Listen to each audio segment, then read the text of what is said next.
네, 안녕하세요. 더 라이처스 타임입니다. 평신도가 전하는 복음, 로마서를 지금 계속 하고 있는데 오늘은 로마서 4장에 대해서 한번 말씀을 나눠보도록 하겠습니다. 로마서 4장은 정말 제가 좋아하는 그 성경인데요.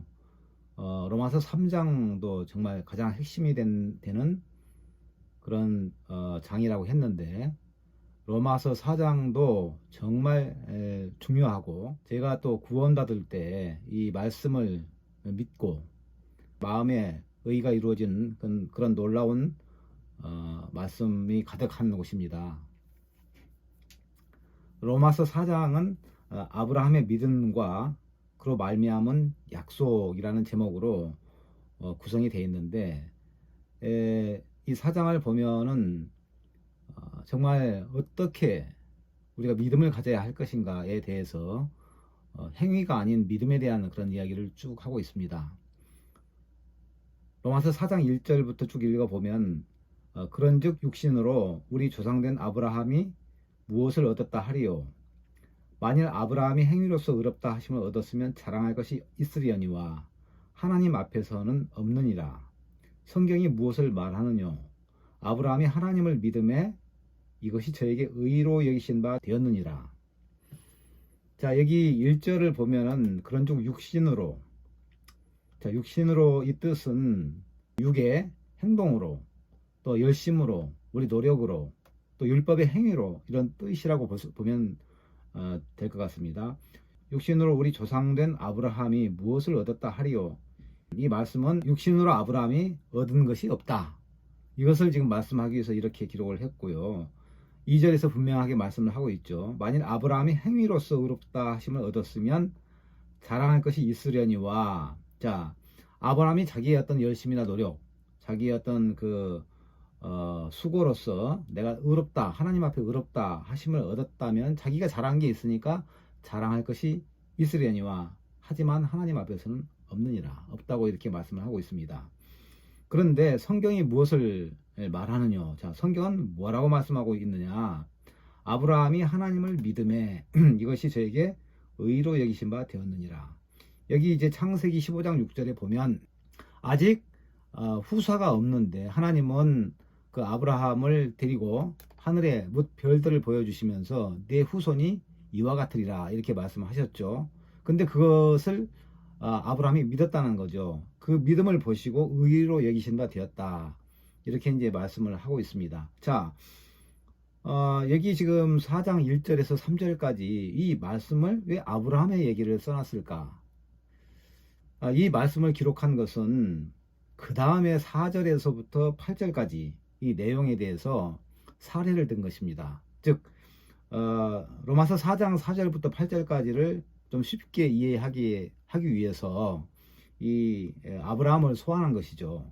이 아브라함의 어떤 행동, 아브라함의 믿음을 설명을 하게 되면 로마서 4장 4절부터 8절까지가 이해하기 쉽겠다, 그런 뜻에서 이 말씀을 갖고 온 것입니다. 4장 4절을 보면은, 그러면 4장 4절에서 8절이 얼마나 이해하기 어렵길래 그렇게 예를 들었느냐, 이렇게 말씀하실 수 있는데, 자, 한번 보십시다. 4장 4절을 보면 일하는 자에게는 그 삭을 은혜로 여기지 아니하고 빚으로 여기거니와, 자, 이 말씀이 무슨 말씀입니까? 일하는 자에게는, 자, 이거를 일하는 자에게 초점을 두지 말고 일을 시키는 그 주인의 입장에서 한번 생각을 해보십시다. 그러니까 이제 일하는 사람이 그 삭을, 그 수고를, 노력을, 일하는 대가, 그 삭을 은혜로 여기지 아니하고 빚으로 여기거니와, 자, 어떤 주인이 일을 시키는데, 사람에게 일을 시키는데 그 사람이 수고하고 노력한 대가를 줘야 한다는 거죠. 그걸 삭시라고 하죠. 근데 그 삭은 자기가 노력한 결과이기 때문에 은혜가 아니에요. 대가죠, 대가. 그러니까 은혜가 아니고 주인의 입장에서 보면 줘야 할 빚이죠. 부채, 빚이라는 것이죠. 근데 일을 아니할지라도 경건치 아니한 자를 의롭다 하시는 일을 믿는 자에게는 그의 믿음을 의로 여기시나니, 자, 이 말씀은 4절하고 지금 5절 말씀을 읽었는데 4절하고 비교해서 반대되는 말씀을 하고 계세요. 일을 아니할지라도, 일도 안 했는데 또 경건하지도 않는데 그 사람을 의롭다고 하나님은 하신다는 거예요. 4절 어떤 이야기로 바꾸면은 이제 그 수고한 대가로 삭슬 줬는데 일도 안 한 사람에게 그 삭슬 주인이 삭슬 줬다는 얘기예요. 지금 5절 말씀은, 다시 말해서 5절 말씀은 일도 안 했고 경건치도 아니한 그런 사람인데 하나님이 의롭다 이렇게 말씀을 하셨다는 거죠. 이 말이 안 되죠. 쉽게 이해가 안 된다는 그 말씀이 바로 이 말씀입니다. 일을 안 했는데도 또 경건치도 안 했는데 네가 의롭다. 우리가 생각할 때는 일을 해야 또 경건해야 하나님이 너를 의롭다 이렇게 말씀하실 것 같은데, 일도 안 했고 경건치도 아니한 사람을 의롭다. 근데 그 사실을 믿는 사람에게 그 믿음을 의로 여기신다는 그 말씀입니다. 자, 이 말씀을 다시 아브라함으로 돌아가서 얘기를 해보면, 아브라함은 자기 노력과 수고로 그 의를 얻은 것이 아니라 믿음으로 의를 얻었다고 기록하고 있습니다. 자, 아브라함은 99세 때, 그 다음에 사라가 89세 때 하나님 나타나셔서 내년 이맘때에 네가 아들이 있으리라 이 말씀을 하셨어요. 그러면 아브라함 입장에서 생각할 때, 아니 내가 지금 몸이 다 마른 장작 같고 아내 사라는 이제 90세가 다 됐는데 내년 되면 90세인데 어떻게 아들을 생산할 수가 있을까? 인간의 생각과 경험과 상식과 의학 이런 걸로 비춰볼 때 도저히 이룰 수 없는 말씀이라는 것이죠. 사람에게 도저히 이것은 있을 수 없는 일이라는 거죠. 그러니까 어떤 생각이 들겠습니까? 아, 도저히 나는 안 되겠다. 내게서는 기대할 게 없다. 이렇게 생각할 거 아닙니까? 그런데 하나님 뭐라고 하셨어요? 내년 이맘때에 자식을 주겠다. 아들을 주시겠다. 이렇게 약속을 했단 말입니다. 그러면은 이제 상충이 되죠. 내 생각과 경험과 그 다음에 의학과 이런 형편 이쪽하고 하나님의 말씀하고 서로 반대가 되잖아요. 상충이 되잖아요. 내 생각을 말하라고 하면 이건 도저히 안 되는 거다 이렇게 생각할 거고, 하나님의 말씀은 반대로 아들을 주시겠다 이렇게 약속을 했단 말입니다. 그런데 아브라함이 자기 생각을 따라가지 않고 하나님의 말씀을 믿었습니다. 그 믿음을 가지고 하나님이 아브라함을 보고 의롭다, 그 믿음으로 말미암은 의를 말씀하신 거죠. 똑같이 4절 이하를 보면 일을 안 했는데도, 5절에 일을 안 했는데도 경건치도 안 했는데 너 의롭다 이렇게 말씀하셨다는 거죠. 그럼 우리도 똑같은 마음이 들죠. 아브라함과 똑같은 생각이 들지 않습니까? 에이, 나는 일도 안 했는데 경건하지도 않는데 어떻게 내가 의로워, 이런 생각 하나 하고, 하나님은 거기에 따르지 않고 너 의롭다 이렇게 말씀을 하셨단 말이에요. 둘 중에 하나를 내가 선택을 해야 되는데, 자, 내 생각과 내 경험과 내 형편은 내가 경험을 한 거고 내가 아는 지식이기 때문에 쉽게 내가 판단이 서고 내 말이 맞는 것, 내 생각이 맞는 것 같이 여겨져요. 그런데 하나님의 말씀은 정반대이기 때문에 내가 믿어지지가 않는다는 얘기죠. 그런데 아브라함이 어떻게 했습니까? 그 약속을 믿었던 것처럼 우리도, 그래 내가 하나님 앞에 일도 안 했고 경건치도 안 했어. 근데 하나님이 나보고 의롭다고 하셔. 그러면 어떻게 해요? 내가 그래 나 의로워 이렇게 생각하는 이 믿음, 아브라함과 같은 믿음. 그래서 아브라함을 앞에 이제 소환을 한 거예요. 아브라함의 사례를 소환을 한 겁니다. 우리가 이거를 이해하기 쉽게 하시기 위해서 하나님께서 그렇게 하셨고, 그래서 6절 보면은 일한 것이 없이 하나님께 의로 여기심을 받은 사람의 행복에 대하여 다윗의 말한 바. 자, 일한 것이 없어요. 근데 아까 뭐라고 했습니까? 의롭다고 했지 않습니까? 다 이유가 있죠. 예, 우리 때문에 아니라 예수 그리스도 때문에, 예수님의 십자가 죽으심과 부활 때문에 우리를 의롭게 하셨는데, 그게 전제가 이제 있기 때문에 하나님이 우리를 의롭다 하신 거예요. 아무 이유 없이 하나님이 의롭다 하신 것은 아니란 말씀입니다. 그래서 내가 일도 한 게 아무것도 없는데 하나님께 의로 여기심을 받았다는 거죠, 내가. 그러면은 그게 얼마나 행복한 일입니까? 은혜 아닙니까, 이거는. 그래서 다윗이 뭐라고 얘기를 했냐면은 7절에 그 불법을 사하심을 받고 그 죄를 가리우심을 받는 자는 복이 있고 주께서 그 죄를 인정치 아니하실 사람은 복이 있도다. 자, 내가 하나님 앞에 한 게 아무것도 없는데 하나님이 나를 의롭다 해주신 그런 사람들은 생각하기를, 그래, 내 불법을 다 용서하셨고 내 죄를 다 가려 주셨단 말이에요. 하나님께서 죄를 인정치 아니할 사람은 복이 있도다. 우리를 의롭다 하신 하나님을 우리가 믿었다면은 우리는 어떻습니까? 정말 행복한 사람 아니겠습니까? 근데 이제 9절 이하를 보면은 그 대상이 나옵니다. 누가? 자, 이스라엘 민족이 있고 이방인이 있어요. 여기 보면 그런즉 9절에 그런즉 이 행복이 할례자에게도뇨 혹 무할례자에게도뇨 대저 우리가 말하기를 아브라함에게는 그 믿음을 의로 여기셨다 하노라.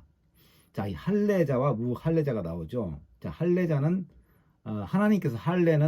하나님께서 이스라엘 민족에게 언약으로 물리적인 어떤 그 표피를 자름으로써 언약을 이렇게 세우셨지 않습니까?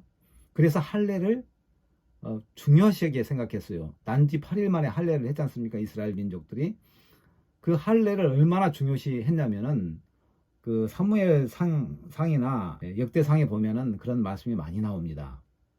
한번 찾아보겠습니다. 사무엘상 14장을 한번 찾아보겠습니다. 지금 사울의 아들 요나단이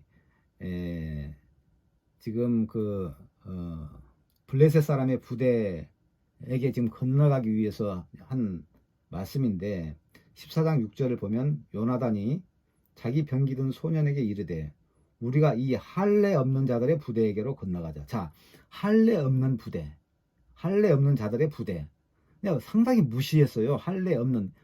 그러니까 이스라엘 민족이 아닌 다른 이방인의 그 부대죠. 또 여기뿐만 아니고 사무엘상 다시 17장을 보면은 비슷한 내용입니다. 다윗이 이제 그 골리앗을 맞는 장면이죠.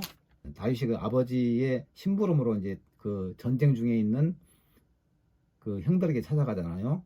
먹을 것 하고 이제 몇 개 들고 이게 찾아가는데 가서 보니까 골리앗이 그 진중에 나와서 막 이스라엘 군대를 모욕하는 거예요. 그걸 보고 도저히 참을 수가 없어서 다윗이 이야기를 합니다. 26절에 보면은 다윗이 곁에 서는 사람들에게 말하여 가로되 이 블레셋 사람을 죽여. 골리앗 얘기죠. 이스라엘의 치욕을 제하는 사람에게는 어떠한 대우를 하겠느냐. 이 할례 없는 블레셋 사람이 누구간데 사시는 하나님의 군대를 모욕하겠느냐. 자, 여기서도 할례 없다는 말이 나오잖아요. 상당히 무시했어요. 할례가 그만큼 중요하다는 것을 말씀하고 있죠. 그런데 여기 보면은 이제 그런즉 9절에 로마서 4장 9절에 그런즉 이 행복이 할례자에게도뇨 할례자에게 뿐만 이겠느냐.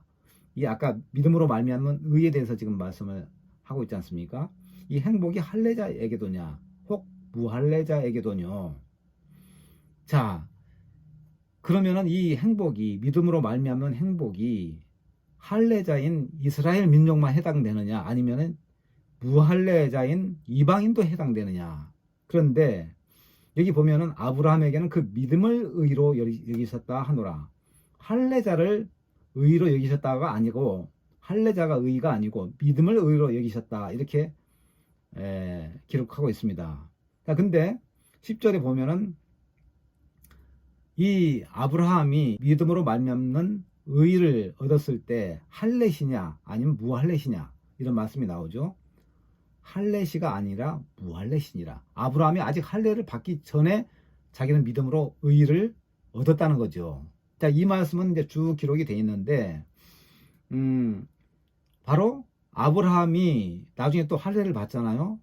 이스라엘 민족이기 때문에. 그러니까 무할례시에 받았단 말이에요. 할례를 받기 전에. 근데 할례가 상당히 중요한데 이스라엘 민족에게는 중요한데 할례를 받기 전에 우리도 이제 할례를 받지 않는 이방인이지 않습니까?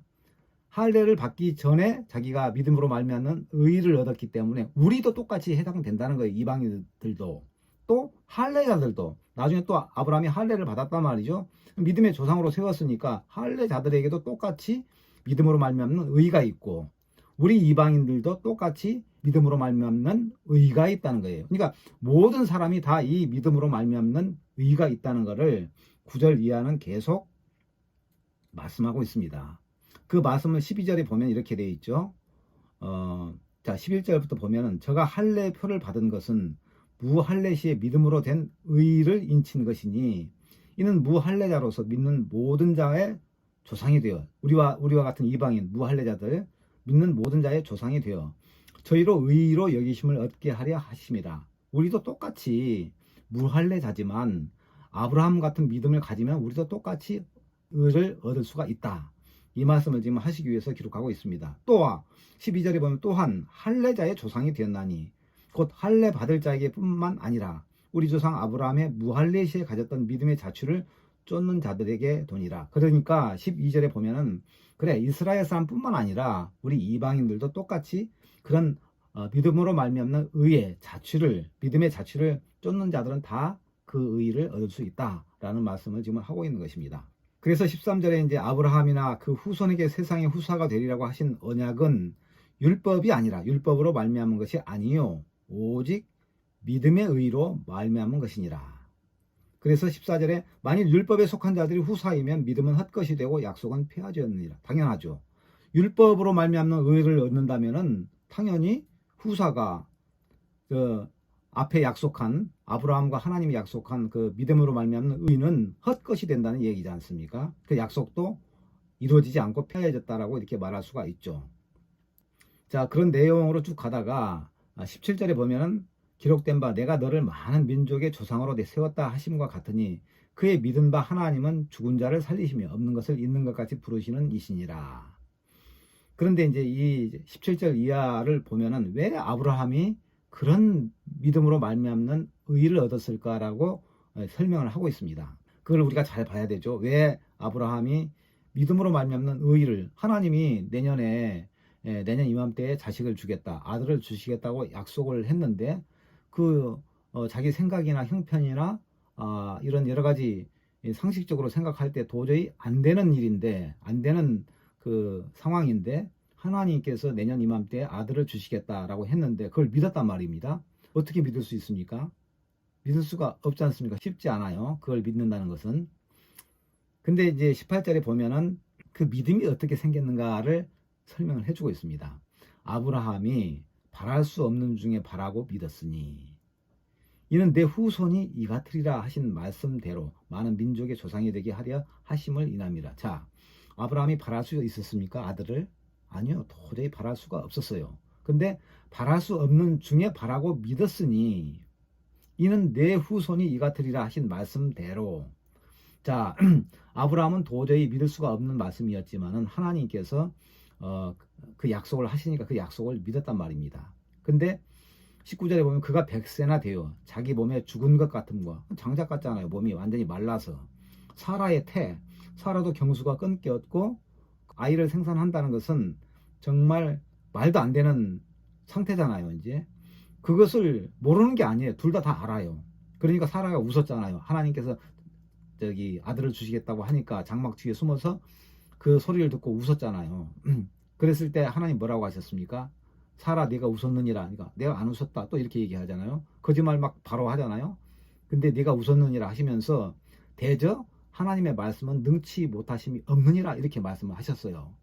하나님은 다 하실 수 있다는 말씀을 하신 거죠. 자, 그가 100세나 되어 아브라함이 100세나 되어 자기 몸에 죽은 것 같음과 사라의 태에 죽은 것 같음을 알고도 믿음이 약하여지지 아니하고 참 내가 몰라서 그렇다면은 내가 몰랐기 때문에 그냥 얼떨결에 믿었다 이렇게 말할 수 있지만은 내 상태를 다 아는 거예요. 나로서는 도저히 인간적으로는 아이를 낳는 것이 불가능하구나 이러면서 알고도 그 믿음이 하나님에 대한 약속 그 믿음이 약해지지 않았다 이렇게 말씀을 하고 있습니다. 믿음이 없어 하나님의 약속을 의심치 않고 믿음에 견고하여져서 하나님께 영광을 돌리며 그래 반드시 이것은 하나님이 이루셔 이런 약속의 말씀을 믿었다는 거죠. 그 약속하신 그것을 또한 능히 이루실 줄을 확신하였으니 그러므로 이것을 저에게 의로 여기셨느니라. 놀랍지 않습니까? 자, 우리가 믿음을 어떻게 가져야 됩니까? 우리가 우리 형편 속에서 여러 가지 문제와 염려할 게 너무 많지 않습니까? 살다 보면 녹록치 않아요. 세상 살아가는 것이. 그러면은 이 녹록치 않은 세상을 우리는 구원받은 하나님의 자녀인데 그렇다고 해서 그냥 고개 숙이고 이렇게 살아가야 됩니까? 아니에요. 하나님께서 약속을 우리한테 주셨어요. 앞에서 말씀한 것 같이, 기록한 것 같이 아브라함에게 주신 약속이 우리에게도 똑같이 적용이 된다. 할례자뿐만 아니라 무할례자, 선민, 이스라엘 민족뿐만 아니라 이방인에게도 그 믿음을 가졌다면 당연히 믿음으로 말미암는 의의를 우리도 얻을 수 있다는 것이죠. 저에게 의의로 여기셨다 기록된 것은 아브라함만 위한 것이 아니요. 24절 의의로 여기심을 받을 우리도 위함이니 곧 예수 우리 주를 죽은 자 가운데서 살리신 이를 믿는 자니라. 여기 중요한 말씀이 여기 기록되어 있어요. 자, 의의로 여기심을 받을 우리도 위함이니, 자, 똑같단 말이에요. 우리도 이방인도 똑같아요. 그런 믿음만, 아브라함과 같은 믿음만 있으면 내 눈에 보이지 않아요. 그 결과가 아직 안 나타났어요. 그런데 하나님이 내년 이맘때에 내게 아들을 주시겠다고 약속했으니까, 그러면은 하나님 전능하신 분이고 우주의 주관자이시기 때문에 그러면은 그대로 이루시겠다. 이 말씀을 그대로 받아들이고 믿었단 말이죠. 그러면은 아직은 1년 뒤에 나타날 일이지만은 1년 뒤에 나타날 일을 지금 나타난 것처럼 내가 믿었다는 것이죠. 그래서 히브리서 11장 1절에도 그렇게 나와 있지 않습니까? 믿음은 바라는 것들의 실상이요, 보지 못하는 것들의 증거니, 믿음에 대한 정의를 그렇게 하고 있지 않습니까? 24절에 의로 여기심을 받을 우리도 위함이니, 우리에게도 똑같다는 말이죠. 곧 예수 우리 주를 죽은 자 가운데서 살리신 이를 믿는 자니라. 그리고 25절에 예수는 우리 범죄함을 위하여 내어줌이 되고 또한 우리를 의롭다 하심을 위하여 살아나셨느니라. 자, 이 말씀을 하시기 위해서 로마서 4장을 앞에 많은 아브라함을 끌어내고 그 다음에 거기에 대한 말씀을 하시고 믿음으로 말미암는 의의를 말씀하시고 좀 쭉 했단 말이죠. 이게 무슨 말씀이냐? 예수는 우리 범죄함을 위하여 내어줌이 되고, 예수 그리스도께서 우리 죄 때문에 십자가에 내어주심이 되셔서 십자가에 달리시고 우리 모든 죄를 가져가셨어요. 우리 죄짐을 지셨어요. 우리 죄를 담당하셨어요. 또한 우리를 의롭다 하심을 위하여 살아나셨느니라. 우리 모든 죄를 가져가셨으니까 또 우리 죄 때문에 3일 동안 사망이라는 감옥에서 복역하시고 거기서 부활하셨기 때문에 우리 죄가 이제 완전하게 깨끗하게 없어진 거예요. 그래서 의롭다고 하시는 거예요. 그래서 우리를 예수님의 부활이 우리를 의롭게 하신 사건이란 말입니다. 또한 우리를 의롭다 하심을 위하여 살아나셨느니라. 자, 살아나심, 이 부활이 우리를 의롭게 하시기 위한 그 일이라는 거죠. 우리가 무슨 노력을 열심히 하고 내가 선하게 살고 내가 많은 충성 봉사를 하고 이렇게 해서 우리가 의롭게 되는 것이 아니라 예수님의 부활이 우리를 의롭게 했다고 지금 증거를 하고 있습니다. 이 25절 말씀을 하시기 위해서 앞에 많은 말씀을 지금 기록해 놨어요. 그러니까 가장 핵심이 24절, 25절이란 말씀이죠. 로마서 4장은 우리가 무엇을 믿어야 되는가? 예수님의 십자가 죽으심과 부활 다 알아요. 교회 다니는 사람 모두가 다 압니다. 그래, 예수님의 십자가 죽으심과 부활로 우리가 우리 죄를 다 가져가셨다. 알고 있어요. 또 예수님의 부활이 우리를 의롭게 했다. 말씀대로 알고 있어요. 근데 또 우리가 뭐를 합니까? 내가 막 노력을 해서 뭔가 하나님 앞에 의롭게 되려고 노력을 하고 있어요. 뭔가 내 어떤 노력과 열심으로 말미암아 하나님께 인정을 받으려고 하고 있고, 그거는 이 말씀을 몰라서 그러는 거예요. 이 말씀이 제대로 읽기는 잘 읽었는데 제대로 적용이 자기한테 마음에서 의의가 이루어지지 않기 때문에 내 어떤 노력으로 내가 열심히 해서 내 자랑을 통해서 이렇게 하나님께 나가려고, 하나님께 인정을 받으려고 한다는 것이죠. 이게 아니라, 자, 이렇게 구원을 받은 사람은 어떻게 합니까? 내가 할 게 없어요. 내가 할 게 없으면 나는 예수님만 바라봐야 돼요. 예수님이 그러면 내 빈 마음에 오셔서 예수님이 일을 하시는 거예요. 내가 일을 하는 게 아니고. 그러면은 모든 돌아가는 일들이 내 어떤 의지와 노력과 이것이 아니라 하나님이 사람을 붙여주시고 이 말씀을 전하게 하시고 이런 일들을 하나님께서 하신다는 말이죠. 내가 합니까? 아니요. 내 속에 계신 예수님이 할 수 있도록 우리는 우리 자리를 내어드리면 된다는 것이죠. 자, 로마서 4장 말씀을 한번 쭉 두서없이 해봤는데, 이 로마서 4장 말씀은 너무 중요한 말씀이 복음입니다. 로마서 4장 25절 말씀은 정말 이 귀한 복음입니다. 우리가 이 말씀을 읽고도 안 믿어져요. 이제 이 아브라함처럼 이제 믿음을 가져야 되는데 사람들이 못 믿으니까 지금 이 이야기를, 아브라함의 이야기를 갖다 놨잖아요. 아브라함이 그 믿음이 있으니까 창세기 22장에서 자기 아들을 하나님이 번제로 드리라고 했을 때 모리아산으로 데려가서 그 번제로 드리잖아요. 그 심정을 한번 생각해 보셨습니까, 여러분? 자, 자기 아들 100세에 난 이런 약속으로 말미암는 아들이에요. 아들이 이제 태어났어요. 얼마나 눈에 넣어도 아프지 않을 그런 아들이잖아요. 약속으로 또 받은 약속의 아들이잖아요. 그런 아들을 하나님이 번제로 드리라고 시험을 하십니다. 번제. 각을 떠서 태워서 드리는 그 제물인데 눈에 넣어도 아프지 않을 자식을 달라는 거죠. 하나님이 얼마나 야속하겠어요. 아브라함 입장에서 볼 때. 근데 아브라함은 묵묵히 그 일을 합니다. 저는 그 아브라함을 생각해 봤어요.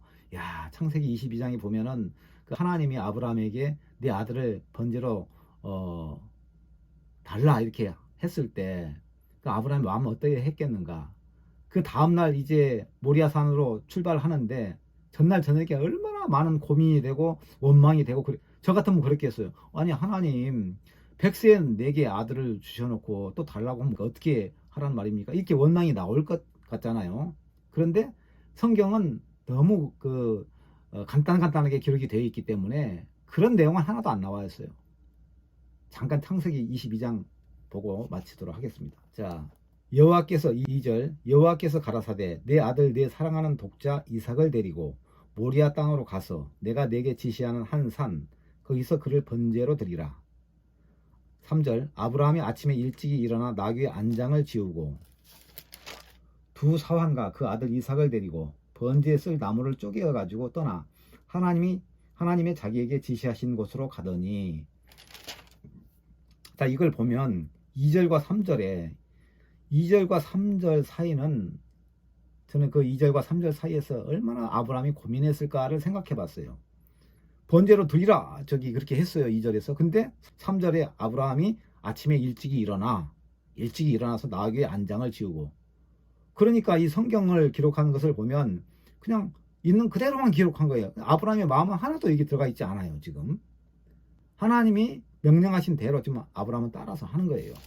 자, 그 전날 밤에 많은 생각을 했을 것 같은 느낌이 들고, 제가 생각했을 때, 그리고 3일 동안 이 아들 이삭과 사원을 데리고 갑니다. 3일 동안 가는데 걸어서 가는 길이기 때문에 꽤 긴 장소잖아요. 그 걸어가는 과정에서 얼마나 많은 생각을 했겠어요. 얼마나 많은 여러 가지 생각이 올라왔겠어요. 하루에도 5만 가지 생각을 하는 우리인데 정말 하나님이 나를 시험하시는 건가? 근데 아들 이삭을 결박해서 그 번제 나무 위에다 올려놓고 칼로 이제 죽이려고 칼로 내리치기까지 그 과정을 보면 아브라함은 하나님이 절대로 우리 아들 이삭은 죽이지 않겠구나. 또 만일 죽인다 해도 도로 살리시겠구나. 왜요? 먼저 주신 말씀이 있었잖아요. 먼저 주신 말씀. 내 아들을 이삭을 통해서 하늘의 별과 같이, 바닷가 모래같이 많은 후손을 주겠다. 이삭이 죽어버리면 이 약속의 말씀은 다 깨져버리는 거예요. 그죠? 그렇기 때문에 아브라함이 그걸 알았어요. 내 아들은 안 죽는다. 죽어도 산다. 이걸 알았기 때문에 그 행동을 할 수 있었던 겁니다. 이게 바로 믿음이라는 거예요. 그게 이제 오늘 로마서 4장을 보면서 아브라함이 그런 믿음을 가졌다. 그래서 야고보서는 또 그 이야기를 이렇게 이야기를 하고 있죠. 그 믿음이 행함과 함께하고 행함이 믿음을 온전케 하셨느니라, 이런 말씀이 기록되어 있죠. 자, 이것을 볼 때 우리가 어떤 믿음을 가져야 되는가? 제가 많이 또 힘들 때도 있고 세상 살다 보면 어려움을 겪을 때가 많이 있는데, 아니 이런 하나님을 내가 믿고 의지하면서 그럼 아브라함에게 하셨던 그 하나님이 내게도 똑같이 하시겠구나. 지금 내가 뭐 가지는 것도 없고 그렇다 할지라도 하나님이 이미 다 준비해 놨어. 이미 하나님이 이 말씀대로 다 이루어 놓으셨어. 이사야 45장 2절 3절 말씀처럼 내가 내 앞서가서 험한 길을 평탄케 하며 논문을 쳐서 부수며 쇠빗장을 꺾고 흑암 중에 보화와 은밀한 곳에 숨은 재물을 주어서 너로 내가 이스라엘 하나님 이스라엘의 여호와 하나님인 줄 알게 하리라. 이 말씀이 우리 마음에 딱 들어오면은 어떻게 됩니까? 아, 내 눈에는 도저히 그런 일이 나한테 있을 수 없을 것 같은 생각이 들지만 아브라함처럼 그래, 이건 하나님의 약속의 말씀이야. 내게 주신 하나님의 약속의 말씀이면은 그대로 이루어져. 그리고 그 약속의 말씀은 현재로 가져오는 겁니다. 그럼 나는 자유로워요. 그 부담에서, 여러 가지 현실의 부담에서 떠나요. 그러면 그냥 떠나는 게 아니고 그 약속의 말씀이 그대로 내게 이루어진다는 말씀입니다. 그대로. 이게 지금 그 로마서 4장에서 하시는 말씀 아니겠습니까? 믿음으로 말미암는 의. 그래서 로마서 4장 25절 말씀도 예수는 우리 범죄함을 위하여 내어줌이 되고 우리를 의롭다 하심을 위하여 살아나셨느니라. 이 말씀은 우리가 믿지 못하기 때문에 예수님의 십자가 죽으심은 우리 모든 죄를 가져가셨다. 우리 모든 죄를 가져가셨으면은 우리가 죄가 있어야 됩니까? 없어야 됩니까? 우리가 죄를 짓죠. 우리는 육신의 몸을 갖고 있기 때문에 죽을 때까지 죄를 짓습니다. 죄악 덩어리잖아요. 그래서 육신으로는 우리가 죄를 짓습니다. 근데 하나님은 우리 범죄함, 죄 짓는 거, 이것 때문에 십자가에서 달리셨단 말이에요. 예수님이. 그러면 내가 지금 짓는 죄나 내일 짓는 죄나 과거에 지었던 죄나 하나님 입장에서 볼 때는 모든 죄란 말이죠. 그 범죄함이 우리 범죄함이라는 얘기죠. 그 범죄함을 위해서 예수님이 십자가에 돌아가셨다면은 내 과거의 죄, 현재 짓는 죄, 미래의 죄까지도 완전히 예수님이 다 가져가셨다. 그것을 위해서 3일 동안 사망이라는 감옥에 계셨고 거기서 완전하게 죄를 담당하시면서 죄값을 치르셨고 죄값을 치른 결과 부활을 하셨다. 이미 모든 죄가 끝났다. 성경은 이걸 믿으라고 지금 4장을 기록하고 있는 거죠. 그럼 우리는 못 믿잖아요. 지금 내가 죄를 짓는데 그 현실적으로 말이 안 돼. 아까 그 아브라함처럼 지금 내가 어떻게 애를 낳아? 내가 어떻게 아이를 생산해? 도저히 안 되는, 사람은 90세인데 어떻게 내가 할 수 있어? 일도 안 했는데, 아무것도 하지 않았는데, 하나님께 경건하지도 않았는데 어떻게 나를 의롭다고 하셔? 내 생각은 그렇게 생각이 흘러갑니다. 자, 여기 25절 말씀도 예수는 우리 범죄함을 위하여 내어줌이 됐다 하는 것은 우리 범죄는 지금도, 과거도 범죄했고 지금도 범죄하고 앞으로도 범죄를 할 거란 말이에요. 생각으로도 죄를 지으니까. 그 모든 범죄에 대해서 우리가 생각하기를 우리는 이거 또 내가 죄 지으니까 회개를 해야지, 이런 생각으로, 그게 합리적이에요. 모든 사람들이 합리적인 생각이에요, 그게. 그런데 하나님은 그게 아니라 이 4장을 기록해 놓은 것이 그게 아니라 너희들 모든 죄가 이미 끝났어. 완벽하게 끝났어. 그거는 땅에서 어떤 짐승의 송아지와 암소와 송아지의 피로 한 게 아니고 예수 그리스도의 피로 하늘 성전에 올라가서 하늘 성전에 있는 제단 뿔에 우리의 모든 죄가 기록된 그 제단 뿔을 피로, 예수 그리스도의 피로 발라버렸어. 도마를 시켜버렸어. 그러니까 너희들은 아무리 하나님이 우리 죄를 보시려고 해도 죄가 보이지가 않아. 그렇게 성경은 말씀하고 있지 않습니까? 이사야 44장에 그렇게 기록되어 있지 않습니까? 한번 보십시다. 이사야 44장 22절을 보면 내가 내 허물을 빽빽한 구름에 사라진 같이 내 죄를 안개 사라진 같이 도말하였으니, 도말은 칠해서 없애버렸다, 지워버렸다, 이 뜻이잖아요. 너는 내게로 돌아오라. 내가 너를 구속하였음이니라. 과거형으로 기록되어 있죠. 이미 다 끝냈다는 거예요. 우리 모든 죄가 끝나버렸다는 거예요. 하늘 성전에서. 하늘은 뭡니까? 영원한 세계잖아요. 영원계에서 우리 죄가 끝났다는 것은 우리 죄가 영원히 끝났다는 거죠. 우리가 살고 있는 시간계에서는 죄를 지면 또 죄 짓고 또 죄 짓고 그렇기 때문에 계속 염소나 소나 양을 제물로 드렸지 않습니까? 그런데 예수 그리스도의 십자가 피가 하늘 성전에 올라가셔서, 하늘 성전으로 가셔서 우리 모든 죄를 깨끗하게 피를 발라버렸단 말이에요. 하늘 성전에 있는 제단 뿔에. 그래서 히브리서에 이렇게 기록하고 있지 않습니까? 히브리서 9장 11절에 그리스도께서 장래 좋은 일의 대제사장으로 오사 손으로 짓지 아니한, 곧 이 창조에 속하지 아니한 이 시간계를 얘기하는 거죠. 더 크고 온전한 장막으로 말미암아, 하늘 영원계를 얘기하죠. 더 크고 온전한 장막, 하늘 성전을 얘기합니다.